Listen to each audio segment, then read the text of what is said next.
来看中共伫咱国双十国庆前派出愈侪军机甲军舰来台海附近，昨嘛展开联合战备的警巡。中共敢会甲去年同款伫国庆过后对台发动军演？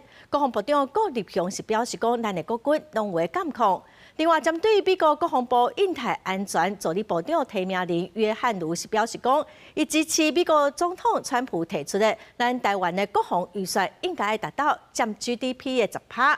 郭立雄是强调讲，咱的国防支出会个继续增加哦，嘛会达到咱总统赖清德承诺的5%。特别双十节，中共去年伫咱双十节了后对台发动军演，今年各地的进程加大绕台日头。国防部7次将强军伫台海进行联合战备警巡，特别发布查到强机16架，强舰7架继续绕台。而中共顶一摆对台军演是今年4月，海峡雷霆2025A。即马过半年，中共是毋是搁对台湾出手？国军已经提高警觉。我们会严密的来监控相关的预警征候，来做一个详细的判断。那我想这个部分我们一直在持续进行当中。国军后续部队实力，并且明年度国防预算加进行特别预算，会买武器装备，因为关心台美军售演前，郭立雄证实，包含 F-16V 在内3段军购有延期交会。AGM-154C。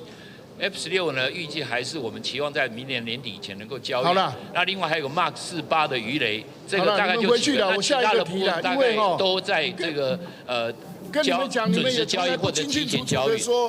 另外，总统赖清德宣示国防预算目标2030年要占 GDP 5%。按过美国国防部印太安全助理部长提名人约翰卢表示，台湾面临生存威胁，国军需要进行重大动员改革，也支持美国总统川普提出，台湾国防预算应该提升到占 GDP 10%。That Taiwan should spend upwards to 10% of its GDP on defense. I strongly support that.